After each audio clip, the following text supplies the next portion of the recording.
Hi, my name is Marc from jazzguitarlessons.net. So you're watching a quickie video in which, in fact, I want to answer and provide some kind of I want to reassure someone that posted something on the Facebook page for the jazzguitarlessons.net online guitar lessons.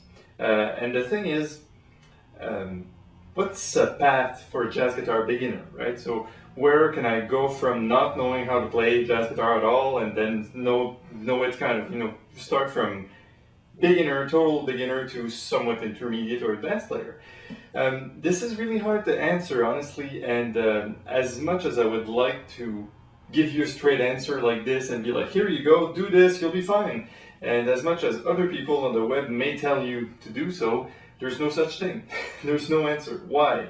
Let's say you come from a classical background. You're really good at doing this and you read music really well, and you have some strengths already in your playing that will benefit your jazz playing. And another person could come from another total different background, like learning Eric Clapton songs, playing rock and roll, and being really good at improvising. So those two different guys, the classical player and the Clapton blues player, want to learn jazz. Can I just go like this and say, hey, here you go, do this and you'll be fine? No. The thing is, it won't apply in the same way. There's no one scale or one chord or one technique you should learn that will make you a guitar player. So that's the first step. The first thing I want to mention is you have to practice what you like in jazz.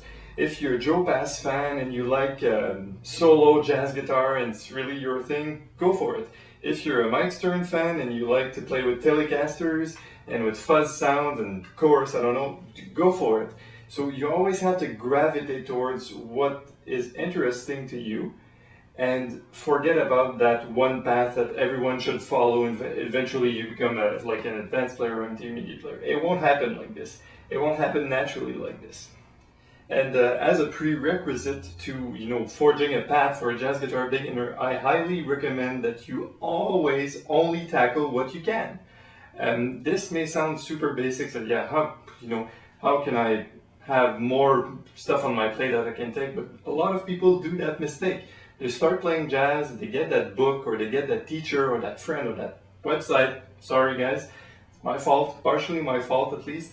And you go on there, you find resources, and you create a massive practice routine for yourself. Today I'm going to practice this, that, and you have 50 things on your list. And you end up practicing 4. And that's absolutely fine. But you should only tackle what you can on a given day. Sit down with your guitar an hour, and in that time, don't try to take a bigger bite than you can. If you're learning some kind of a solo and you learn 7 notes, do da di ba di da da, that's it. If that's all you can take in an hour, that's perfect. But you'd rather practice something small perfectly than something big with a lot of mistakes in it. Now, in terms of being more practical with your instrument, what you have to do at first, if you're a total beginner and you want to prop things up, you have to give yourself a little push. It's like if you want to go to the gym, you want to get in shape, you go to the gym, you look it up, you subscribe, you pay your fees, then you get your shoes and your bag and your towel and your water bottle. That's what you want to do with jazz guitar. You have to get ready, create an environment like a studio like this with a guitar amp, your guitar is always out, your music stand, your books or what, manuscript, computer, whatever you need. And you should give yourself a little push. Say that this week, the upcoming week, you're going to dedicate your week to this. So all the free time you get, you just put it in there as much as you can. And when you give a little push like this, you create some sense of a habit, some sense of a routine, which are super important, as I discussed before. And if you're not very disciplined on your own, not everyone can do that stuff without a reason, right? Get a teacher, get a good private teacher, then you know that in a week you'll be like forced to pay dues, so it will force you to practice. Also, in the same vein as creating that little push at the beginning, go out. If you don't know what you want to do, you want to play jazz guitar, you like West Montgomery, Jam Hall, I don't know, go out to a local jam session and you'll find friends and maybe you'll discover people that are like you, on the same level or a tad more experienced. And to summarize this step, the little push that you want to make is really to make sure that you establish a foundation for yourself. And if you never start with a bit of a push, just to give yourself, start from 0 to 20 miles an hour. And once it's rolling at 20 miles an hour, you don't have to push that far or that hard to keep it rolling. And that's where your progress comes. It's from the long term. Another aspect which is really practical, really practical, I've noticed, a mistake made by beginners most of the time. Don't wait. Don't wait to play. It may sound weird, but a lot of students, they wait before they're done the method book to play a tune they like, or they wait until they memorize all the chords in that book before they play the blues.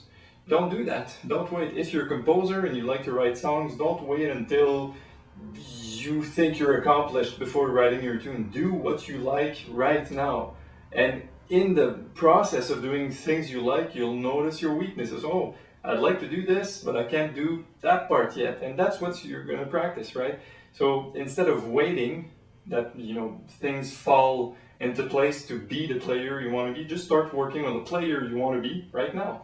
Two last things I want to say, and I know that it might sound like it's unsatisfactory of an answer because I didn't create a clear path. Here's one part that's a very clear path for you. If you're a beginner, use jazz recordings. Take Miles Davis solos, Charlie Parker solos, Sonny Rollins solo, Charlie Christian, Wes Montgomery, all those guys, use the recordings as much as you can. First, you got to listen to them. Put in the car stereo and just put them on a loop. And the other aspect that if you sit down with your instrument, and I'm not talking about, learning a whole solo, just take the recording, hear a part that you like, stop it, pause it, take your axe, and figure it out. From that perspective, you're going to get parts of tunes, or perhaps a whole tune, the melody.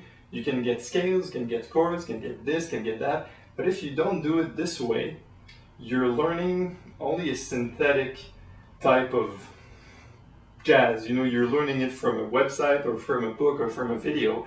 But where it really happens is on the recordings of the stuff that you'd like to sound with. You sound like. It's like if you're a violin player and you're really into classical music and you want to learn classical music and you really dig classical music, but you never go to playing Mozart, then you're never really playing the real thing. It's like synthetic ice cream instead of the real ice cream, right? And lastly, that's my last point, and I think that's enough. What you want to do, you want to use routines. You want to use your sense of habit.